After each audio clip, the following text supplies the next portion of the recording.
प्रिय छात्रों, आपका स्वागत है हमारे यूट्यूब चैनल पर। आइए छात्रों, हम कक्षा 9 विषय गणित एनसीईआरटी का सलूशन कर रहे हैं। पिछले वीडियो हमने प्रश्नावली 1.6 का प्रश्न फर्स्ट सॉल्व करा दिया है। तो पिछला वीडियो हमारा देख सकते हैं हमारी यूट्यूब चैनल की प्लेलिस्ट पर जाकर। तो इस वीडियो में हम प्रश्न 2 को सॉल्व करेंगे। तो प्रश्न 2 में 3 क्वेश्चन दिए गए हैं। यहाँ पर फर्स्ट क्वेश्चन है 9 के ऊपर 3/2 की घात। यहाँ पर ज्ञात कीजिए, क्वेश्चन ये है। यही हमारा फर्स्ट क्वेश्चन था, ये सेकंड है। तो क्वेश्चन सेम है, बस आपको विधि समझ में आ जाए तो सवाल सॉल्व हो सकता है। तो आइए हम सॉल्व करते हैं। तो हमने यहाँ पर हल लिखा,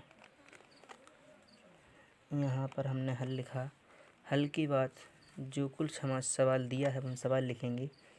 हमने लिखा यहाँ पर दिया है लिखा। फिर हम जो कुछ दिया है यहाँ पर लिखेंगे 9 के ऊपर 3/2 की घात।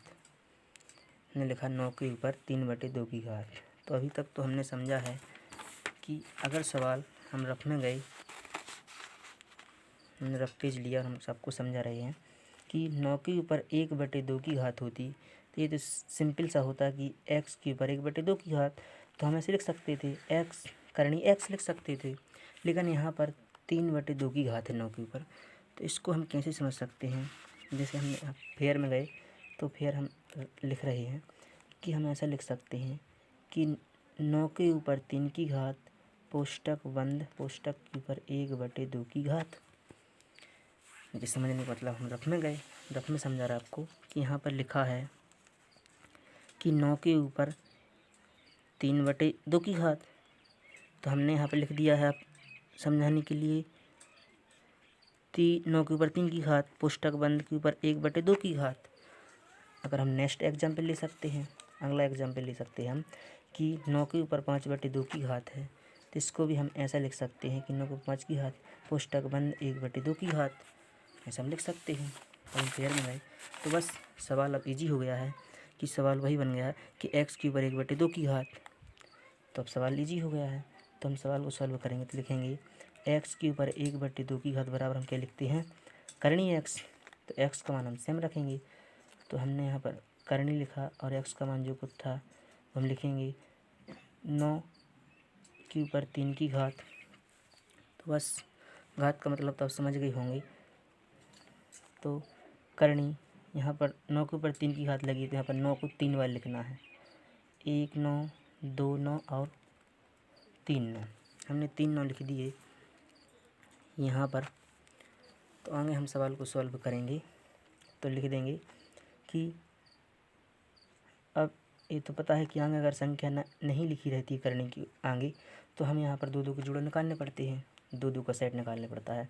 तो हम इसको इस 9 को हम ऐसा ही लिख सकते क्या, 3 × 3। इस 9 को भी हम लिख सकते हैं 3 × 3 और इस 9 को भी हम लिख सकते हैं 3 × 3। हम आपको समझा रहे हैं कि देखो 3 त्रिका 9, 3 त्रिका 9, 3 त्रिका 9 लिखी तो वही संख्या, लेकिन हमने संख्या को तोड़ दी है क्योंकि हमें यहाँ पर निकालना है। तो हमने यहाँ पर 2 की सेट निकलेंगे।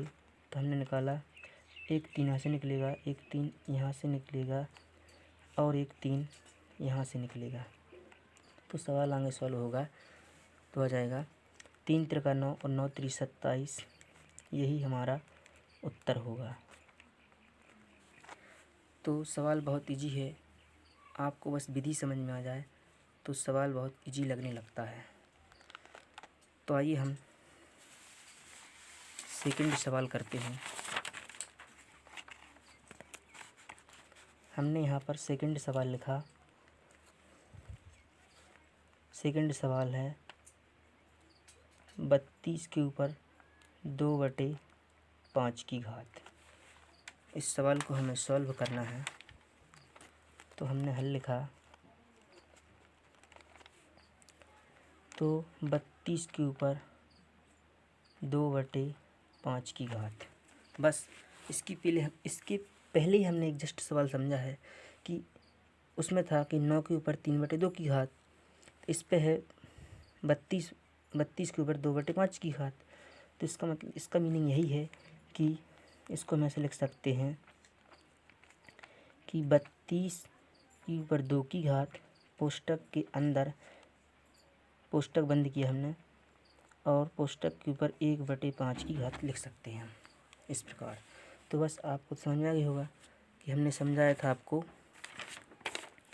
कि किसी x के मान पर 1/5 की घात होती है तो 5 करनी x लिख सकते हैं। तो इस प्रकार हम लिख सकते हैं कि x के ऊपर अगर 1/5 की घात है तो x के मान को हम ऐसे लिख सकते हैं 5 करनी x। इस प्रकार हम लिख सकते हैं x के मान को।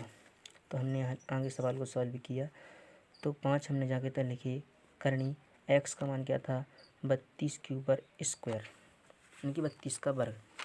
तो हमने सवाल को आगे सॉल्व किया तो सवाल आगे सॉल्व होगा कि 5 करनी यहाँ पर 32 पे 2 की घात लगी है तो यहाँ पर ही 32 होगा और यहाँ पर भी 32 होगा।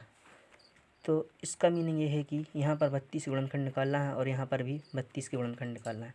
तो हमने अभी समझाया था पिछले ही सवाल में कि 32 के गुणनखंड कैसे निकालते हैं। तो हम एक बार दोबारा समझा देते हैं कि 32 के गुणनखंड किस प्रकार निकलेंगे। तो हमने रफ पेज लिया तो रफ पेज में हमने 32 के गुणनखंड निकालेंगे तो 2 एकम 2, 6 दूनी 12, तो यहाँ पर हो जाएंगे 8 दूनी 16, 2 दूनी 4 दूनी 8, 2 दूनी 4 और 2 एकम 2। इस प्रकार आप गुणनखंड निकाल सकते हैं। तो यहाँ पर कितने दो आए 1 2 3 4 5 5 दो आए हैं। तो हम यहाँ लिख सकते हैं सवाल में। हमने वो रफ में किया आप भी रफ में करना। अब हम फेयर में आ गए तो 5 करनी 2 गुणित 2 गुणित 2 गुणित 2 गुणित 2। ये हमने अभी पहले 32 का निकाला है गुणनखंड। इसी प्रकार हम दूसरे 32 की भी लिख सकते हैं कि 2 गुणित 2 गुणित 2 गुणित 2। तो पहले 32 से कितने दो आए थे 1 2 3 4 5 और दूसरे 32 की भी 5 होंगे 1 2 3 4 1 2 लिख सकते हैं। तो आप स्केल की सहायता से करनी को बड़ी भी कर सकते हैं। हमने करनी को बड़ा कर दिया बड़ी कर दी। तो इस 5 का मीनिंग आप समझते क्या है। यहाँ इस 5 का मतलब ये है कि यहाँ पर 5 के सेट निकाले जाएंगे। तो 5 के सेट इस प्रकार कि 1 2 3 4 5 एक सेट निकाले जाएगा और एक सेट ये निकाले जाएगा। तो 1 2 यहाँ पर निकलेगा और 1 2 यहाँ पर निकलेगा। तो आपका उत्तर 4 है। तो ये आपका उत्तर या आंसर होगा। तो आइए हम तीसरा सवाल देखते हैं। तीसरा सवाल क्या है हमारा। तीसरा सवाल है हमारा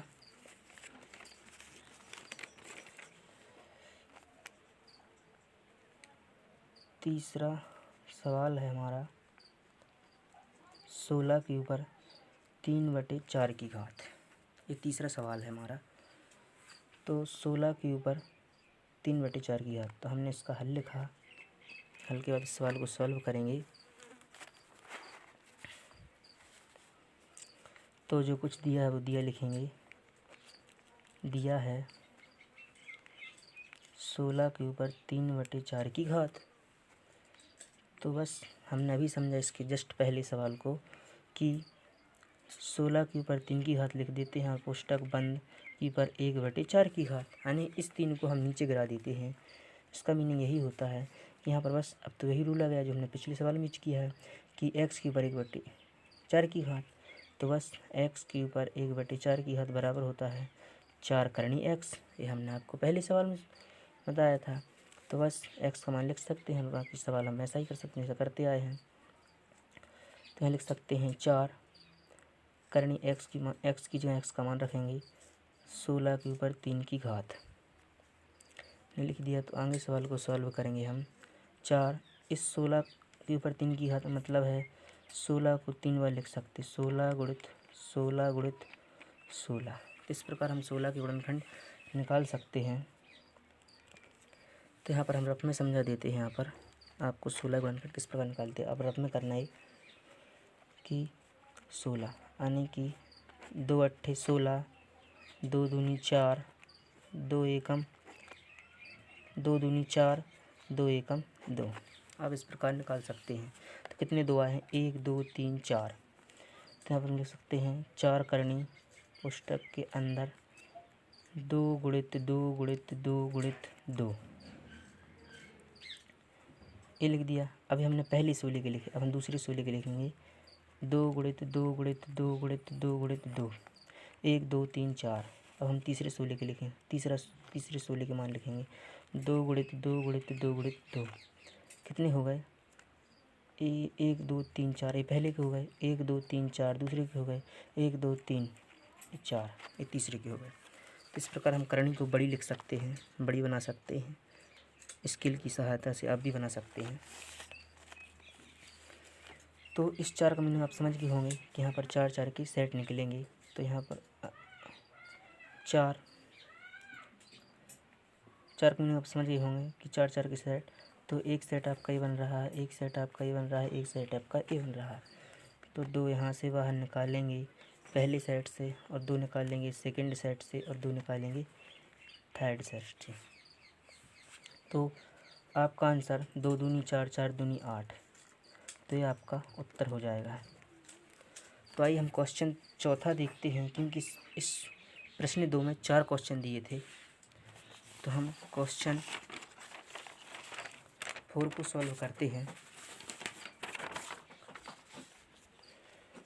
क्वेश्चन 4 है हमारा, नहीं क्वेश्चन 2 का ही 4 है, क्वेश्चन 2 का ही 4 है।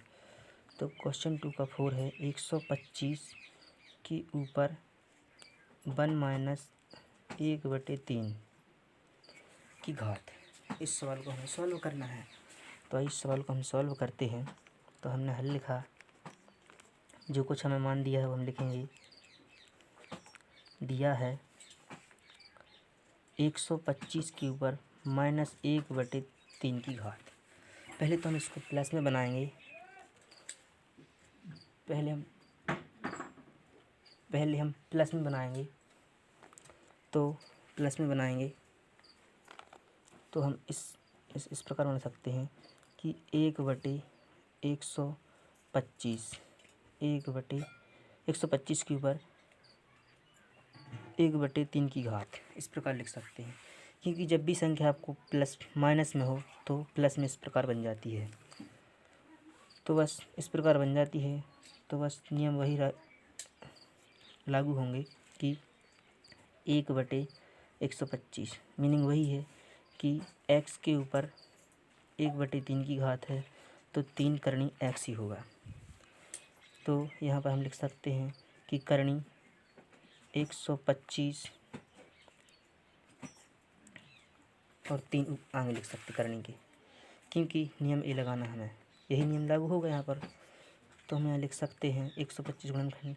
तो ये आपने पहले ही सवाल में किया है, तो आप इस पर कर सकते हैं 3 करनी 5 गुणित 5 गुणित 5। इस प्रकार आप सॉल्व कर सकते हैं। तो यहाँ पर 3 का सेट निकालना है, तो यहाँ पर 1/5 यही आपका आंसर होगा। तो जहाँ आपको समझ में ना आया हो तो हमें कमेंट करके ज़रूर बताएं। Thank you.